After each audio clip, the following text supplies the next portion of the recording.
Selamat pagi Bapak Ibu saudara yang kasih dalam Tuhan. Senang berjumpa saudara pagi hari ini untuk bagikan berkat dari firman Tuhan. Haleluya. Sengaja saya pagi-pagi bikin saudara senang dulu, sebab hari ini saya mau bicara tentang orang bodoh. Lihat kiri kanan saudara, bilang sama dia, kamu bodoh nggak?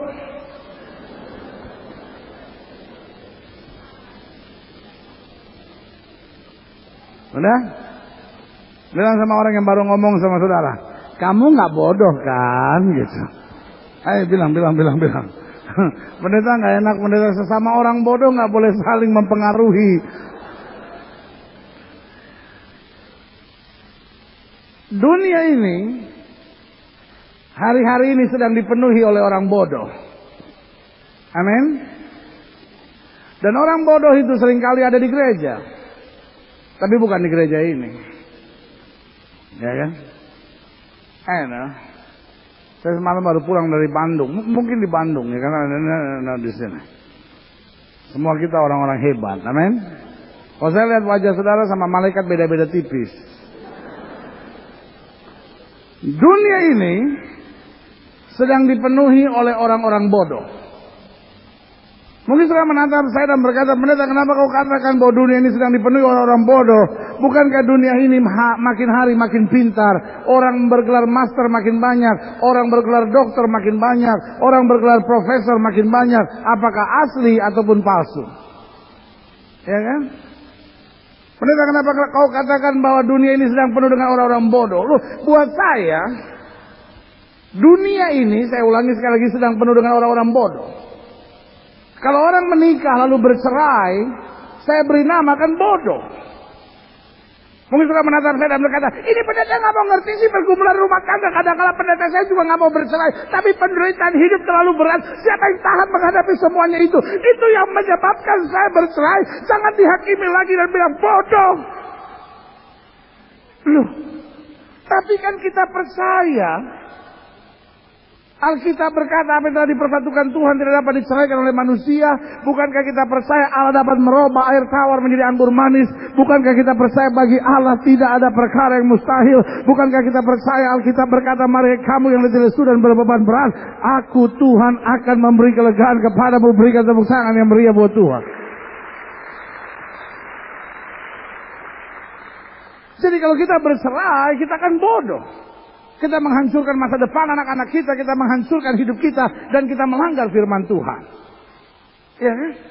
Kalau anak-anak muda pacaran dengan orang tidak seiman, itu kan bodoh. Alkitab sudah bilang, gelap dan terang tidak bisa bersatu. Tuhan bilang aja nggak bisa, kita mau ngotot lagi. Lo jangan ketawa, udah bodoh ketawa lagi.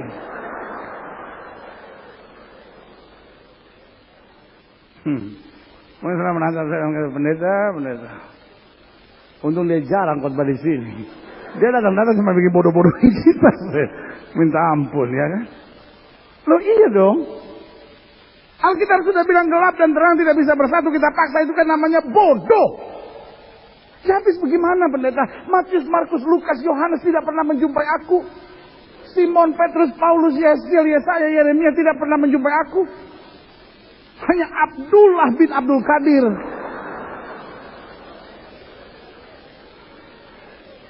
Mungkin Tuhan kirim dia untuk saya injilin. Udah bodoh ngotot lagi. Kalau engkau anak muda, tadi kan banyak tuh. Siapa anak muda di bawah 30 tahun, angkat tangan. Wih, loncat, cut. Untung gak ada yang nempel di atas. Gitu dong, gereja tuh mesti semangat. Ada orang kalau di gereja seperti patung kependem. Jesus, you are the savior of my soul. Setan aja bilang lucu nih orang nyanyinya nih. Saudara, kalau engkau orang muda masuk gereja udah tahu kebenaran, lalu engkau lakukan hubungan seks sebelum nikah, saya beri nama bodoh. Bodoh. Kenapa? Karena engkau hancurkan masa depanmu sendiri. Iya kan? Kalau saudara tahu bahwa semua yang saudara dapat datangnya dari Tuhan, lalu engkau tidak bayar perpuluhan, kan namanya engkau bodoh. Bodoh.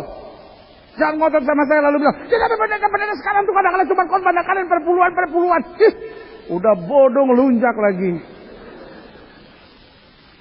Emang saudara pikir kalau saudara bayar perpuluhan, gereja tambah kaya? Emang saudara pikir kalau saudara bayar perpuluhan, Tuhan tambah senang? No. Kalau saudara bayar perpuluhan, saudara yang tambah diberkati. Amin. Sampai sini sudah ngerti maksud saya?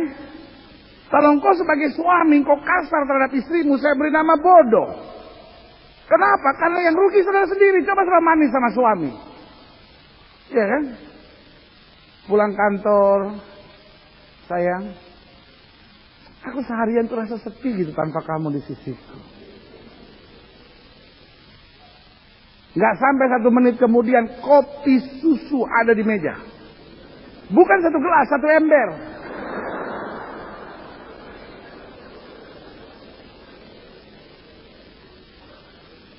Tapi Pak, kalau saudara sampai rumah kasar terhadap istri, Mama bagaimana sih saya pulang kadang-kadang nggak mandi.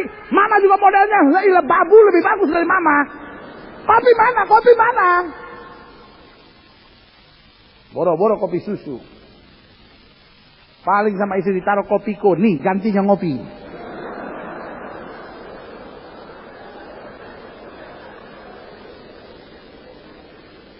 Ya.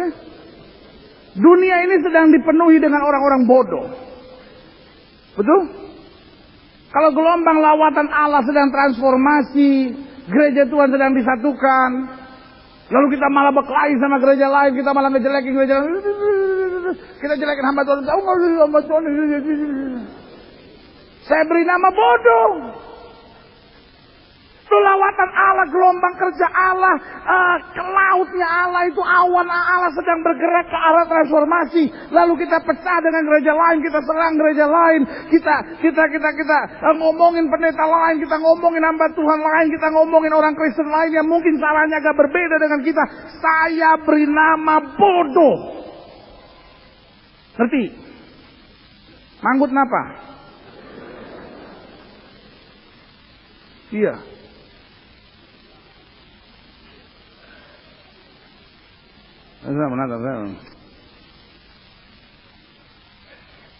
Ini pendeta waktu Imlek kemana dia?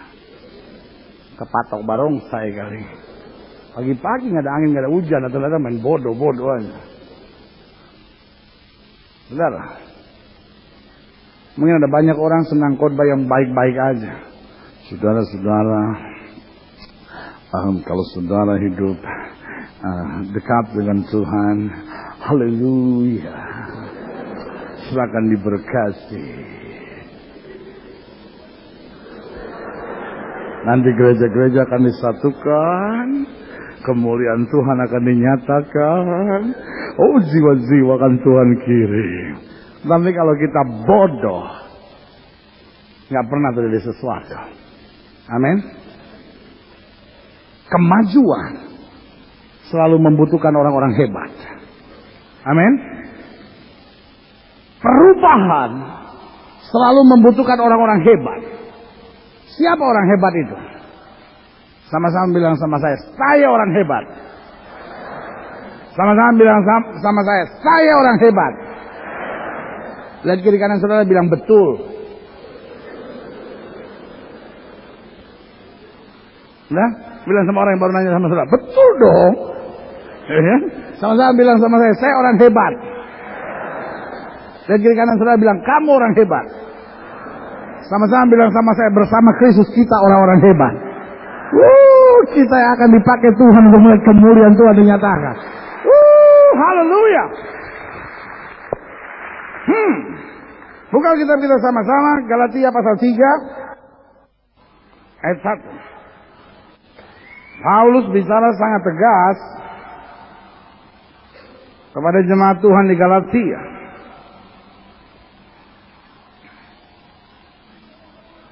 Gereja sekarang tidak membutuhkan sekedar berita yang baik, tapi gereja membutuhkan berita yang membangkitkan. Saya setuju dengan warta gereja saudara minggu ini, tahun kebangkitan gereja. Sama-sama bilang sama saya harus bangkit. Sama-sama bilang sama saya, gereja harus bangkit. Makanya Paulus bicara tajam di sini kepada orang di Galatia. Hai, orang-orang Galatia yang bodoh. Saudara senang gak kalau gembala saudara maju ke depan sini dan bilang, hei jemaat-jemaat yang bodoh? Saudara mungkin akan menatap gembala dan bilang, gembala model apa tuh? Masa kan hamba Tuhan begitu sih bicaranya? Emangnya gereja cuma di sini aja? Ada kan gereja di tempat lain? Minggu depan. Jangan sebut Joni kalau saya masih ada di gereja ini, tahu?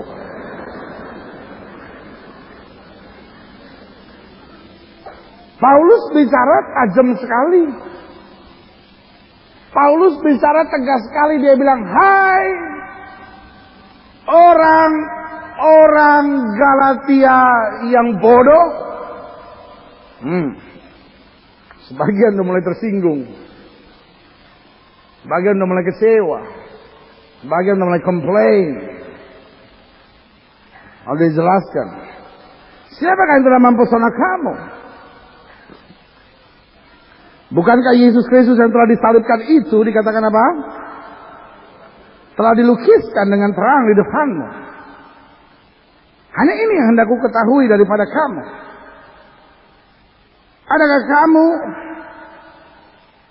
telah menerima Roh karena melakukan hukum Taurat, atau karena percaya kepada pemberitaan Injil? Adakah kamu sebodoh itu? Kamu telah mulai dengan Roh, maukah kamu sekarang mengakhirinya di dalam daging? Sia-siakah semua yang telah kamu alami sebanyak itu? Masakan sia-sia? Jadi bagaimana sekarang? Apakah ia menganugerahkan Roh kepada kamu dengan berlimpah-limpah, dan ia melakukan mujizat di antara kamu, berbuat demikian karena kamu melakukan hukum Taurat atau karena kamu percaya kepada pemberitaan Injil? Secara itu juga lah Abraham percaya kepada Allah, maka Allah memperhitungkan hal itu kepadanya sebagai kebenaran. Jadi kamu lihat bahwa mereka yang hidup dari iman, mereka itulah apa? Anak-anak Abraham. Dan kita suci yang sebelumnya mengetahui bahwa Allah membenarkan orang-orang bukan Yahudi oleh karena iman, telah terlebih dahulu memberitakan Injil kepada Abraham, olehmu segala bangsa akan diberkati. Jadi mereka yang hidup dari iman, mereka yang diberkati bersama-sama dengan Abraham yang beriman itu. Karena semua orang yang hidup dari pekerjaan hukum Taurat berada di bawah kutuk. Sebab ada tertulis, terkutuklah orang yang tidak setia melawan segala sesuatu yang tertulis dalam kitab hukum Taurat. Dan bahwa tidak ada yang dibenarkan di hadapan Allah karena melakukan hukum Taurat adalah jelas, karena orang yang benar akan hidup oleh iman. Tetapi dasar hukum Taurat bukanlah iman, melainkan siapa yang melakukannya akan hidup karenanya. Kristus telah menebus kita dari kutuk hukum Taurat dengan jalan menjadi kutuk karena kita, sebab ada tertulis, terkutuklah orang yang digantung pada kayu salib. Yesus Kristus telah membuat ini supaya di dalam Dia berkata Abraham sampai kepada bangsa-bangsa lain, sehingga oleh iman, sama-sama bilang sama saya, oleh iman kita menerima Roh yang telah dijanjikan itu. Jadi dari pihak Allah, Allah siapkan sesuatu yang baik buat kita. Sama-sama bilang sama saya, Allah siapkan sesuatu yang baik buat kita. Yang membuat kita tidak menerima janji Allah bukan karena setan terlalu kuat. Yang membuat kita tidak menerima janji Allah bukan karena Allah pilih kasih. Orang-orang tertentu diberkati, orang-orang tertentu melihat mujizat, dan orang-orang lain tidak mengalaminya. Dari pihak Allah, Allah menyediakan yang baik buat kita. Amin. Tapi kadangkala kita begitu bodoh sehingga kita tidak bisa merebut janji ini. Mungkin sudah menatap saya dan berkata, pendeta, saya sama sekali tidak mengerti apa yang sebetulnya pendeta katakan orang bodoh itu. Saya pelajari dalam Alkitab, ada beberapa perkara yang Alkitab katakan sebagai orang bodoh. Yang pertama, coba lihat Amsal 14. Jadi ingat ya, dari pihak Allah, Allah mau berikan segala yang baik buat kita. Amin. Tapi seringkali kebodohan kita yang menghambat kita menerima segala yang baik dari Allah. Amsal 14 ayat yang ke-17. Siapa lekas naik darah berlaku bodoh. Lihat kiri kanan saudara, tanya sama dia, kamu suka marah nggak? Kalau suami saudara suka marah, tanya sama dia, sayang, kita baca yuk sama-sama ayat ini sayang. Kalau istri saudara suka marah, bilang sama dia, Ma, pagi ini cerah ya sayangnya. Tuhan sayang sama kamu. Ada pesan khusus buat kamu. Ngeri nih. Seperti keteng. Siapa lekas naik darah, kata Alkitab apa? Berlaku bodoh. Tetapi orang yang bijaksana, kata Alkitab apa? Bersabar. Jadi siapa orang bodoh? Saya ulangi sekali lagi, dari pihak Allah, Allah selalu siapkan yang baik buat kita. Amin. Allah siapkan berkat, Allah siapkan mujizat, Allah siapkan kekuatan, Allah siapkan kesembuhan, Allah siapkan kemenangan, Allah siapkan pemulihan, Allah siapkan perkara-perkara yang dasar buat hidup kita. Tetapi seringkali yang menghambat, kata Alkitab, kamu sudah mulai dengan roh, kamu mengakhirinya dengan daging. Apakah Tuhan mengerjakan mujizat karena kamu melakukan hukum Taurat, atau karena kamu hidup dari iman? Karena Alkitab berkata orang benar akan hidup oleh iman. Nah, yang menghambat kita untuk menerima segala yang baik itu, kata Paulus kepada jemaat di Galatia, adalah kebodohan kamu. Nah, mungkin sebagian mereka berpikir, apa kebodohan itu? Yang pertama, orang bodoh adalah orang yang lekas naik darah. Bukan Tuhan gak buat mujizat buat hidup kita. Bukan Tuhan gak sanggup pulihkan rumah tangga kita. Bukan Tuhan gak sanggup adakan kebangkitan gereja Tuhan besar-besaran, gelombang transformasi terjadi luar biasa. Bukan itu, tetapi persoalannya seringkali kita cepat lekas naik darah. Pak, kenapa rumah tangga bercerai? Karena kau terlalu cepat naik darah. Saya percaya kalau mau ada kesabaran, selalu ada mujizat dalam keluarga. Amin. Saya mungkin menatap saya dan berkata, pendeta nggak tahu sih istri saya pendeta. Wih, dia pendeta ya. Udah salah, trompetnya masih bunyi. Kita sebagai laki-laki terhina digituin pendeta dulu lah. Karena kalau udah tahan dalam nama Yesus, dalam nama Yesus, akhirnya nggak tahan tempelin dalam nama Yesus. Pak, kalau Bapak mau sabar saja Pak, akan ada banyak mujizat. Amin. Bu, yang membuat keributan besar dia dalam rumah tangga. Kenapa? Karena engkau gak bisa sabar, Bu. Ini pendeta enak aja ngomong. Ini pendeta enak aja ngomong. Apa dia gak ngerti pasan saya? Saya udah sabar, saya udah sabar, saya udah sabar. Sampai kapan saya mesti sabar lagi? Saya udah hancur hati saya. Ada banyak orang bukan sabar, tapi mendem. Sabar itu artinya saya hadapi dan saya serahkan pada Yesus. Mungkin saudara suka dengar kalimat ini. Pendeta, sabarkan ada batasnya. Tapi hari ini saya mau bongkar semua tipuan iblis dalam hidup saudara. Sabar itu tidak ada batasnya. Amin. Sabar yang ada batasnya bukan sabar tapi mendem. Dah, saya sabar. Saya sabar. Sampai kapan saya mau digituin terus? Lihat ntar. Tuhan tempeleng sama dia. Itu bukan sabar, mendem. Ada orang yang karena sabar akhirnya stroke. Ada orang yang gara-gara sabar eksen kumat. Ada orang yang gara-gara sabar ketombe keluar. Itu bukan sabar, mendem. Sabar itu artinya gini, saya hadapi, saya tahu Tuhan izinkan segala perkara, Tuhan, hal-hal yang saya kuat, saya hadapi. Yang saya nggak kuat, saya serahkan pada Tuhan. Setiap kali saya nggak kuat, saya serahkan pada Tuhan. Kira-kira Tuhan ada batasnya nggak? Sabar nggak ada batasnya. Kita tetap akan bersabar sampai kita lihat kemenangan, mujizat dan perkara-perkara besar dalam hidup saudara.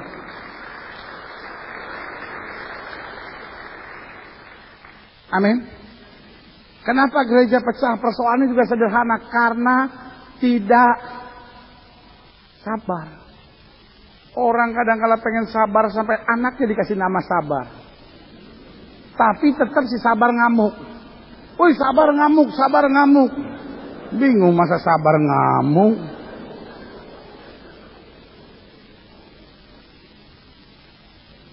Siapa di sini mau lihat Allah bekerja luar biasa? Amin. Siapa di sini mau lihat gereja Tuhan bangkit dan menyatakan kemuliaan Allah? Satu pelajaran yang harus saudara tanam dalam hati saudara. Saya tidak boleh lekas naik darah. Amin. Mulai, Tuhan, saya harus jadi orang-orang yang sabar. Saya harus jadi orang-orang yang tekun. Saya harus jadi orang-orang yang menguasai diri. Oh, orang-orang yang sabar, orang-orang yang tekun, orang-orang yang menguasai diri. Dimanapun Tuhan tempatkan dia, kegerakan hal-hal luar biasa terjadi dalam hidupnya. Berikan tepuk tangan yang meriah buat Tuhan.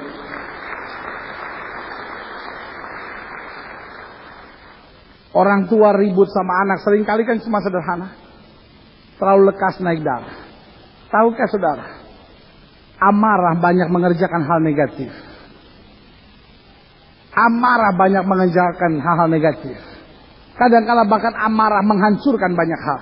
Dia menghancurkan masa depan saudara. Dia menghancurkan pelayanan saudara.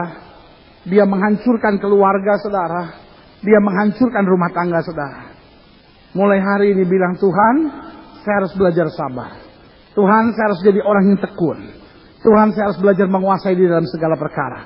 Maka saya akan lihat, oh, janji-janji Tuhan, kemuliaan Tuhan, lawatan Tuhan luar biasa dalam hidup saya. Berikan tepuk tangan yang meriah buat Tuhan. Siapa orang bodoh itu? Yang pertama orang bodoh adalah orang yang lekas naik darah. Sama-sama semua suami-suami. Siapa suami di sini? Tolong angkat tangan. Pak, lupa atau apa? Masa ada bapak gini? Mungkin dia mikir gue udah kawin belum ya? Gini dah Pak, saya kasih kesempatan 1 menit. Coba bapak pikirkan dulu, saya sudah menikah atau belum? Udah? Tarik napas Pak. Oke? Pikirkan ulang, betulkah jawaban itu? Udah? Nah, sekarang saya baru tanya. Siapa suami-suami tolong angkat tangan. Tetap tangan terangkat. Tetap tangan terangkat. Ibu-ibu nggak usah lihat kiri kanan. Apalagi yang anak-anak muda nggak usah lihat kiri kanan. Ada anak muda yang gini, belum kawin dia, ih puji Tuhan, ih puji Tuhan. Genit lu. Rupanya dari tadi selama kebaktian dalam hatinya, ku cari wajahmu. Kau bukan dia yang angkat tangan. Udah, ayo Pak, semua angkat tangan Pak. Udah? Semua bapak-bapak bilang sama saya harus sabar.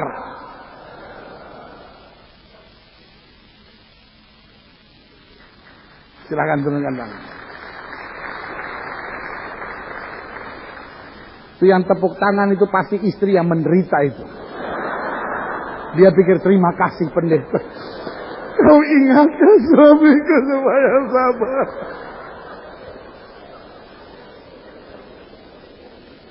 Ibu-ibu hari ini semangat sekali kelihatannya. Dah?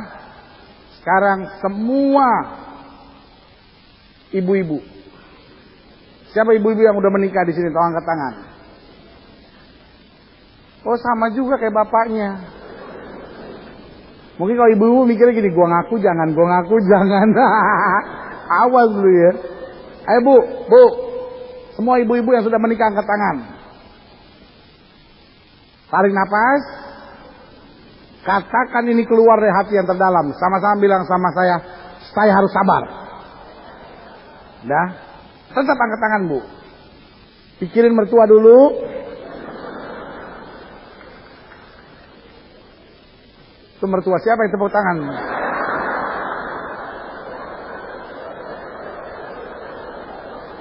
Karena urusan ibu-ibu agak lebih panjang sedikit nih Pak. Mohon kesabarannya. Ayo ibu-ibu angkat tangan lagi. Nah, pikir mertua dulu. Udah? Ada yang masih mikir mertua dia turun tangan. Bu jangan begitu dong Bu. Tadi angkat tangan. Sekarang turun tangan. Pas saya bilang, pikirkan mertua dong.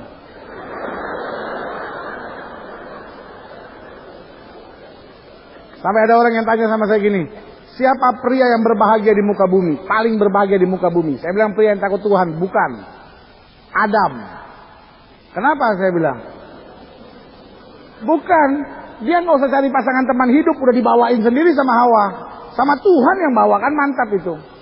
Terus siapa wanita yang paling berbahagia di muka bumi? Hawa. Kenapa? Dia nggak punya mertua. Tuh kan ibu-ibu kan senang kan? Ibu-ibu pikir, iya bener ya, Hawa paling bahagia ya. Lu gak punya mertua. Gak kayak punya gua. Udah Bu, angkat tangan dulu Bu. Ya semua ibu-ibu. Bayangin mertua. Terus bilang sama saya harus sabar.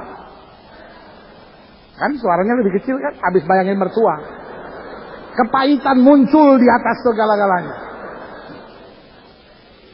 Ayo orang-orang muda. Semua yang belum menikah angkat tangan. Gak usah lihat kiri kanan. Kok pemberitahuan sekaligus pencarian. Angkat tangan sambil begini. Nah, semua anak-anak muda bilang sama saya harus sabar.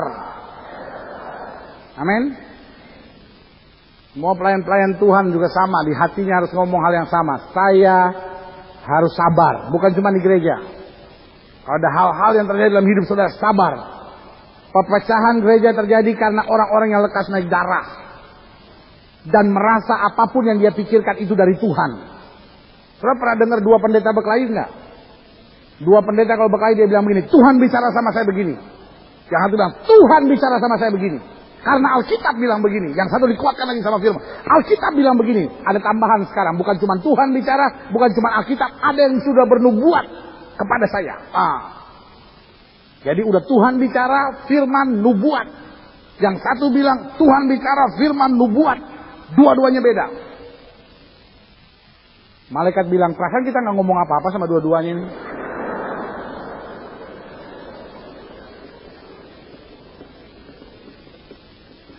Hari ini sebagai hamba Allah saya mau ingatkan buat saudara. Tuhan mau buat perkara besar buat kita. Tuhan mau buat perkara besar buat rumah tangga kita. Tapi jangan bodoh. Jadi orang-orang yang tekun. Jadi orang-orang yang sabar. Jadi orang yang kuasai diri. Alkitab bilang apa yang tidak pernah kita pikirkan itu yang Tuhan sediakan buat orang-orang yang takut akan Dia. Yang kedua. Siapa orang bodoh?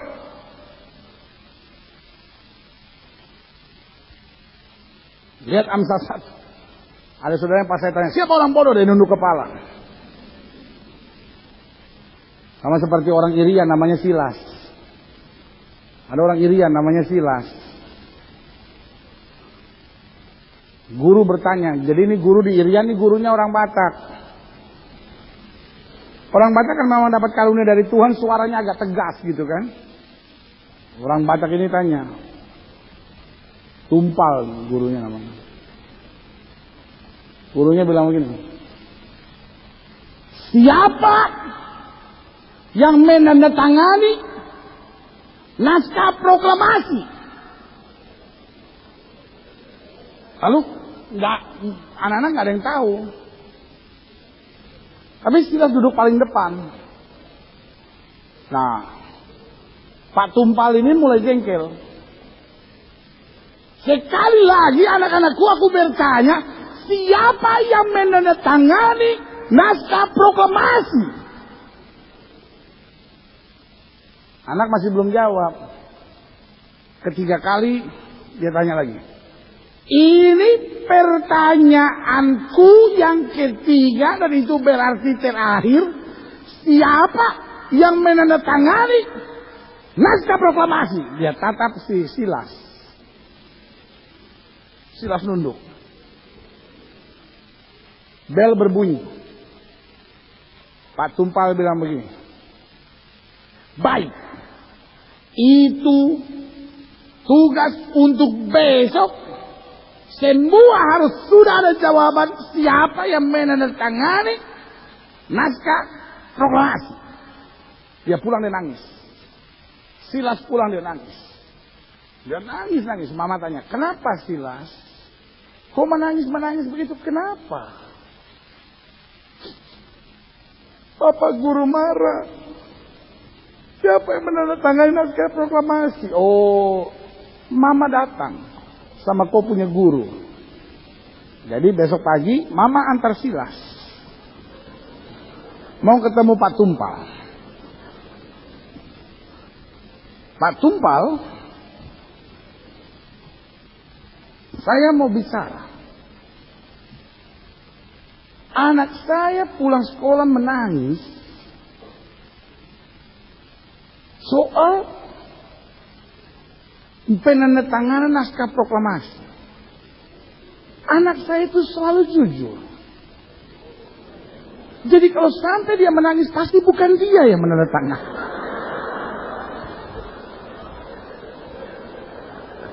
Itu namanya baik mama maupun anak sama bodoh.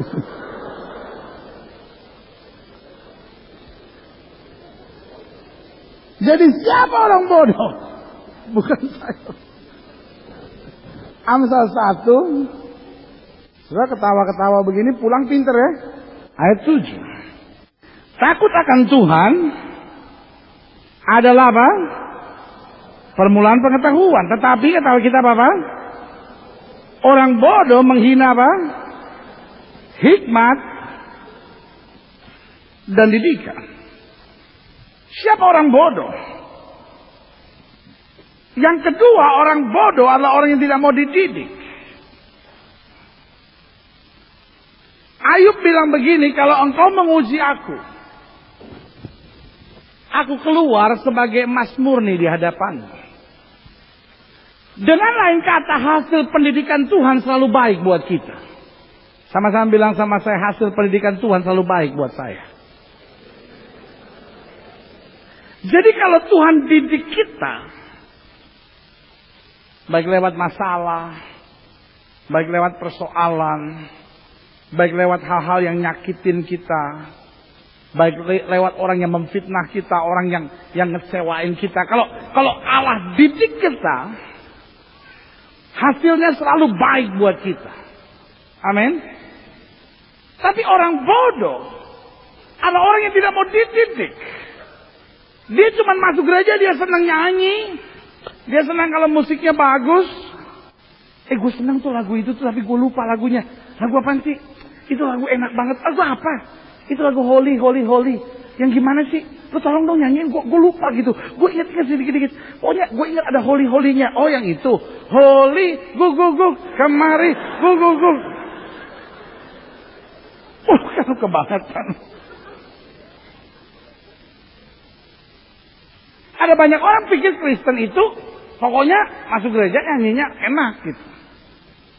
Kristen itu pokoknya masuk gereja, dengar firman Tuhan, mudah-mudahan yang khotbah seru. Kalau di GBI ini kan nama pendeta kan nggak disebut, nggak ada tulisannya. Ada sebagian yang cuma dapat bocoran, ada sebagian yang tinggal nunggu nasib. Pas dia dapat, ini lumayan nih. Bagian gini, ya dia lagi. Kenapa sudah ketawa?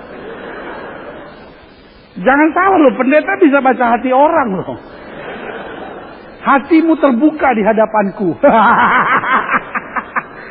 Iya kan? Kayak gitu tuh orang tuh. Tinggal tunggu nasib kan dia. Ya dia lagi. Gue tahu sore gue datang. Sore katanya itu. Ya, mana kalau dia khotbah panjang lagi. Untung kursi gue agak enak ah. Hidup Kristen bukan sekedar soal nyanyi enak, dengar khotbah enak, no. Tapi saya mau beritahu, the real Christian life is God's training. hidup Kristen yang sebenarnya adalah pendidikan Allah. Amin. Ini cuma teori. But the real Christian life, hidup Kristen yang sebenarnya, waktu sudah keluar dari tempat ini. Amin. Bagaimana sudah menghadapi istri, bagaimana sudah menghadapi suami, bagaimana sudah menghadapi gereja lain, bagaimana sudah menghadapi orang yang memfitnah saudara, bagaimana sudah menghadapi waktu sudah jatuh cinta, bagaimana waktu sudah menghadapi ketika sudah menghadapi persoalan sama orang tua saudara, sudah disakitin sama orang, ada orang yang ngomong hal-hal yang ngecewain buat saudara. That is the real Christian life. Itu hidup Kristen yang sebenarnya. Amin. Tapi satu yang saya tahu, waktu Allah mendidik kita, makin hari kita makin kuat.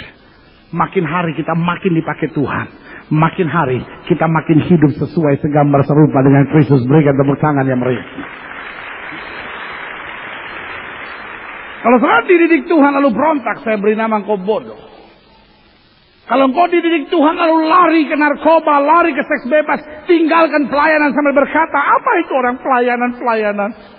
Mulutnya malaikat, hatinya iblis tuh orang.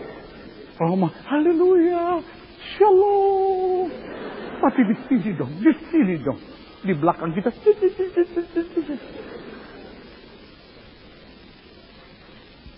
Pak, Bu, kalau engkau ada tantangan, engkau ada masalah, bilang terima kasih Tuhan. Saya dapat sekolah gratis dari Tuhan. Saya akan maju terus sampai saya lihat rencana Allah digenapi dalam hidup saya. Haleluya. Tidak ada orang hebat tanpa pendidikan. Pendidikan bisa ada dua. Bisa pendidikan formal, bisa pendidikan informal. Tapi orang hebat selalu adalah orang-orang yang terdidik.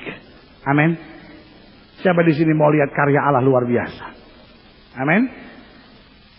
Lihat kiri kanan saudara bilang, tapi siap dididik ya. Kalau dididik itu keras, kalau dididik itu sakit, kalau dididik itu berat.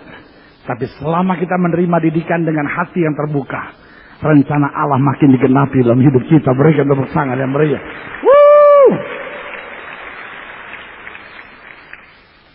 Yang ketiga, siapa orang bodoh? Coba lihat Matius 7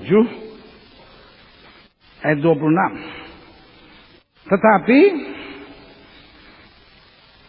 setiap orang yang mendengar perkataanku ini dan apa?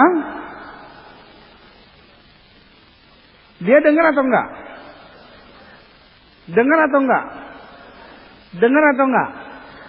Biasanya kalau yang dengar nih siapa nih? Orang Kristen juga nih ya, yang dengar-dengar biasanya orang Kristen juga ya, yang dengar-dengar biasanya orang Kristen juga ya. Maka siapa yang mendengar perkataanku ini dan apa? Tidak melakukannya, kata Alkitab apa? Bukan ia seperti, bukan ia serupa, tapi ia sama, bodoh. Ia sama dengan orang yang bodoh, yang mendirikan rumahnya di atas pasir, kemudian turunlah hujan dan datanglah banjir, lalu angin melanda rumah itu sehingga rubuhlah rumah itu dan apa? Hebat kerusakan. Jadi orang bodoh bukan orang yang gak kenal kebenaran. Orang yang gak kenal kebenaran kata Alkitab itu orang yang pikirannya dibutakan oleh apa? Ilah zaman ini. Tapi orang bodoh itu orang yang dengar firman. Seperti saudara-saudara begini nih. Sudah menatap saya. Jadi bodoh. Kan saya belum selesai. Gak boleh lekas naik darah. Tadi saya belum selesai cerita. Sudah naik darah lagi. Jadi orang bodoh itu orang yang begini nih. Nih. Ini sudah menatap saya. Dia gak tahu kali ya. Gua direktur perusahaan besar. Main ditunjuk-tunjuk nih bodoh. I don't care.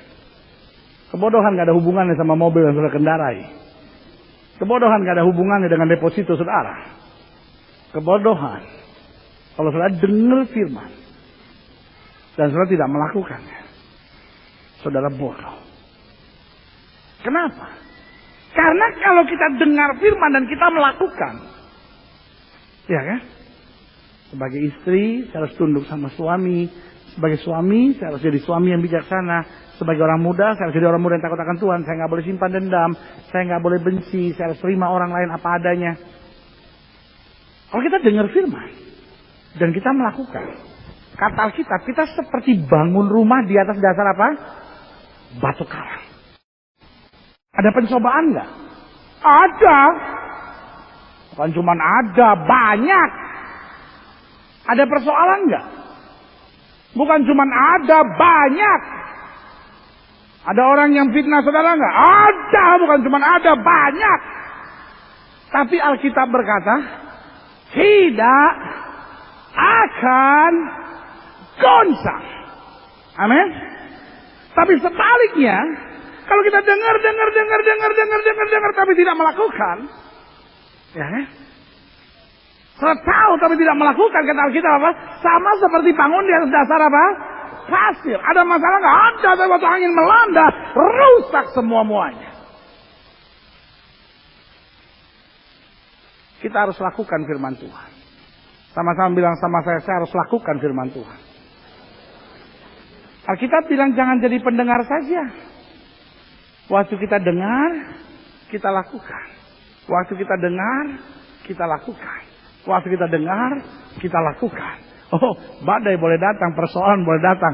Tapi hari demi hari kemuliaan, kuasa, mujizat Tuhan menjadi pengalaman hari-hari kehidupan kita. Hari-hari menjadi pengalaman gereja kita. Hari-hari menjadi pengalaman lawatan Tuhan di bangsa kita. Amin. Tapi kalau kita sendiri nggak lakukan firman Tuhan, kita kan jadi bahan ketahuan orang. Kita cuma doa, oh Tuhan lawat bangsa kami, oh lawat, oh lawat.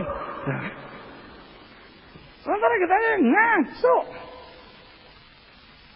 Doa Tuhan lawat bangsa kami, bini dibentak. Tuhan lawat bangsa kami, sama suami aja nggak mau tunduk.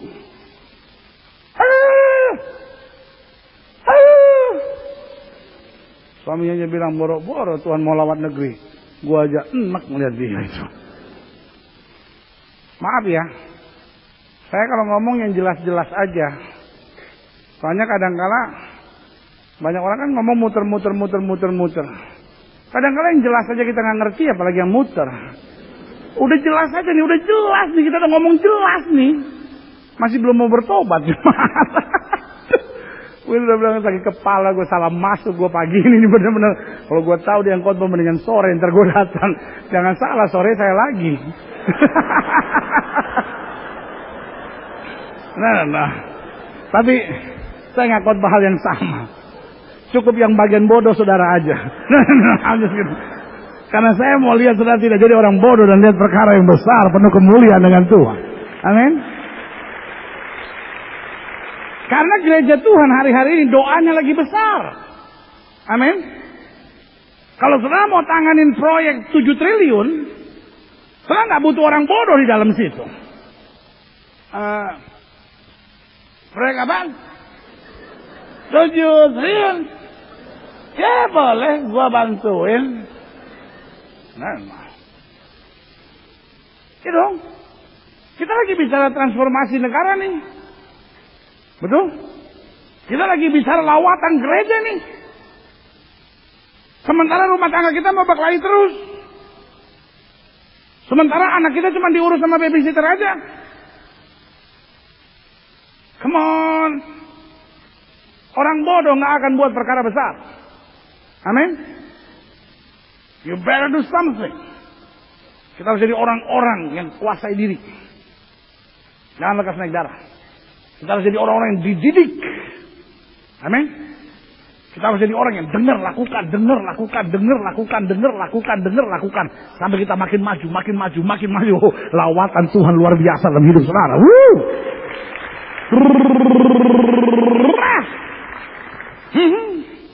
Hal yang keempat. Hal yang terakhir. Efesus 5. Oh, Saya doa buat saudara, sehingga tahun ini harus menjadi the breakthrough year. Tahun terobosan. Hal-hal yang gak pernah dipikirin orang. Bahkan hal-hal yang gak pernah kita pikirkan. Tiba-tiba kita kagum sendiri. We serve a great, big, wonderful God. Amen. Efesus 5 ayat 17. Ini yang terakhir. Sebab itu, janganlah kamu bodoh. Tetapi usahakanlah. Terjemahan aslinya bilang berjuanglah. Do whatever you can do. Lakukan apa saja yang bisa kau kerjakan. Supaya kamu mengerti kehendak Tuhan. Orang bodoh adalah orang yang tidak mengerti kehendak Tuhan. Yang dia pikirin cuma saya punya banyak masalah, saya punya banyak persoalan. Tuhan, buat mujizat buat saya. No. Tuhan mau kita mengerti kehendak Tuhan. Bangsa Israel mesti jalan keluar dari Mesir masuk pada tanah Kanaan. Di padang belantara, kalau siang panas sekali, bisa sampai 50 derajat Celcius, mungkin lebih. Tetapi kalau malam, dia mungkin bisa sampai minus 20, kalau nggak lebih. Dan ini jalan 40 tahun. Nggak peduli tahu mau summer, mau winter, mau rainy season, nggak mau tahu. Pokoknya mereka jalan. Tetapi ada petunjuk. Move with the cloud. Bergeraklah, berjalanlah bersama dengan awan. Setiap malam ada apa? Tiang awan. Kedinginan dong. Dan siang ada tiang api, mati.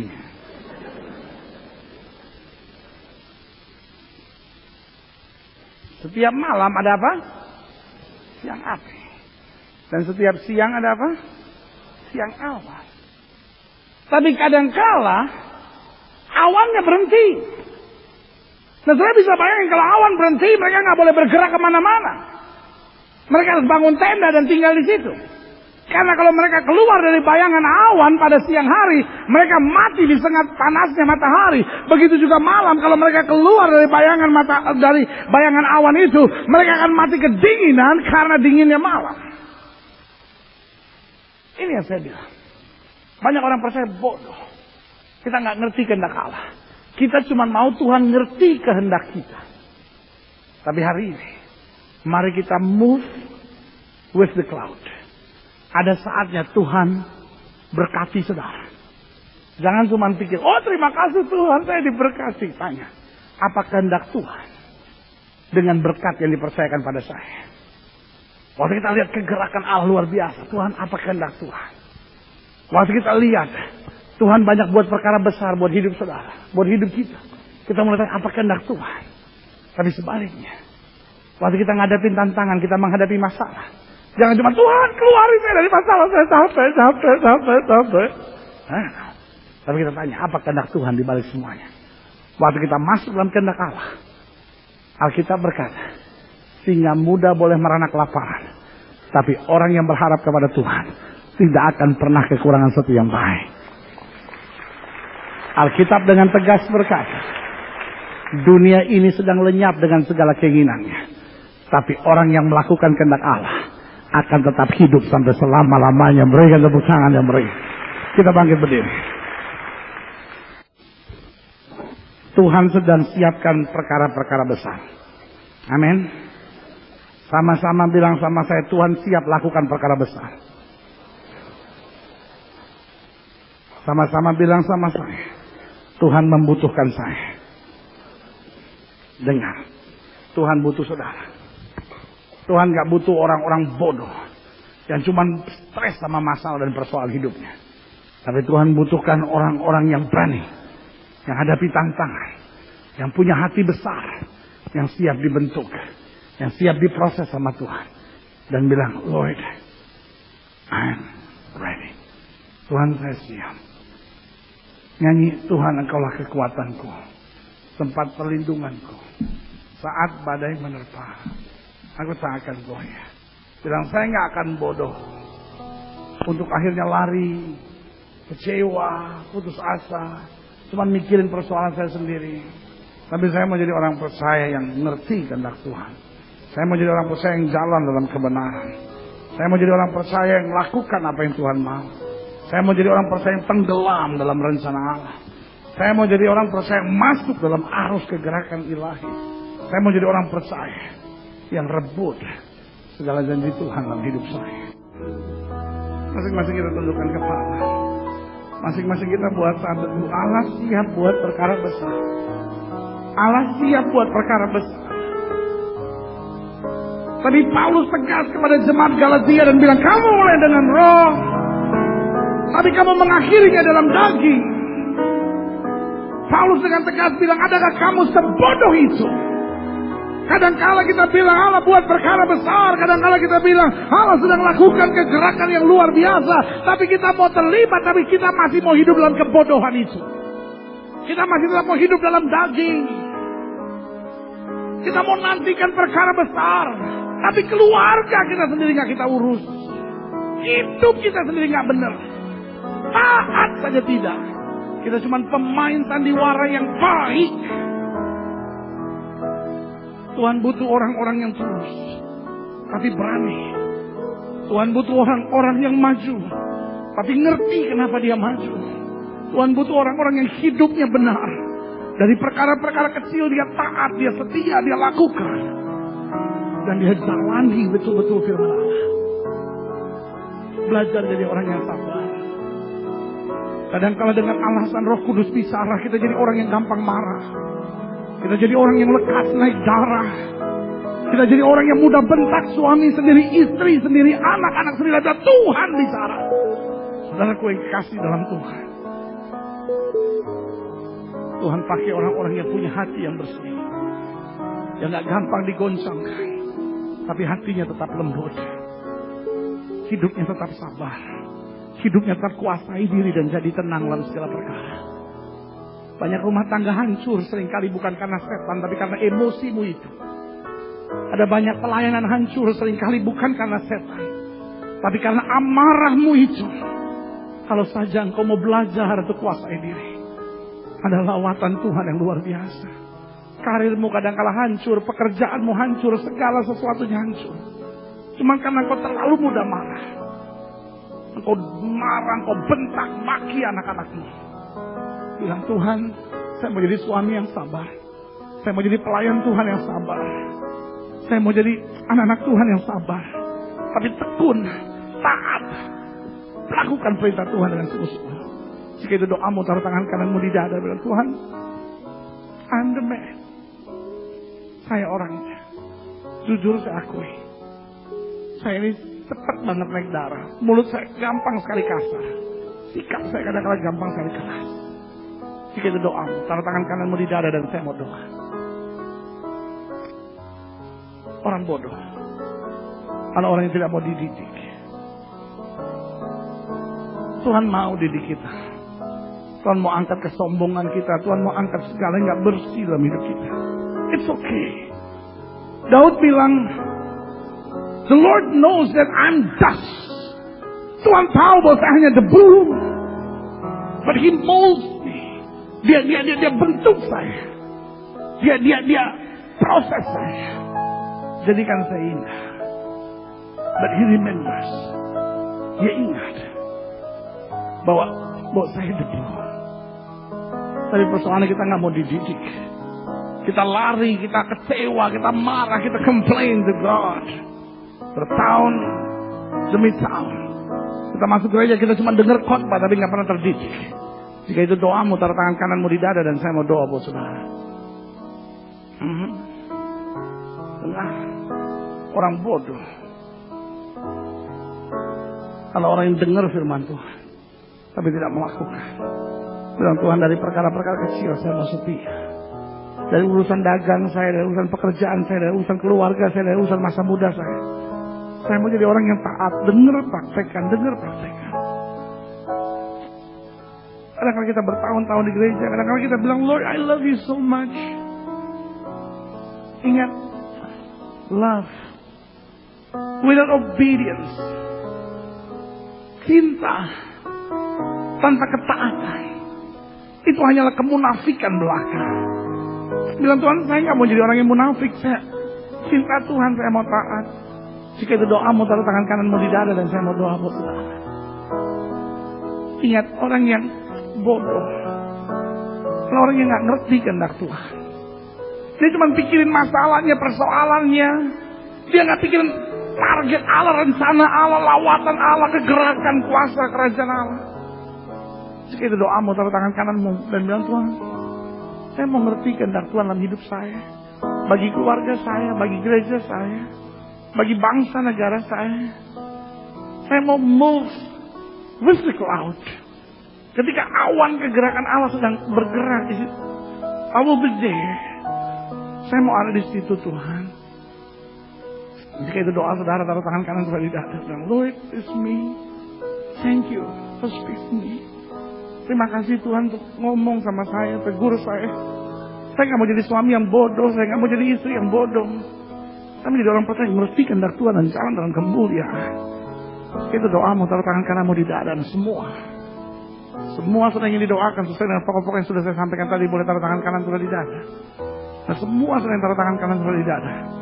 Boleh angkat tangan dua-dua tinggi-tinggi dan saya mau doa sekarang. Bapa, tangan anak-anakmu terangkat dua-dua di hadapan Tuhan.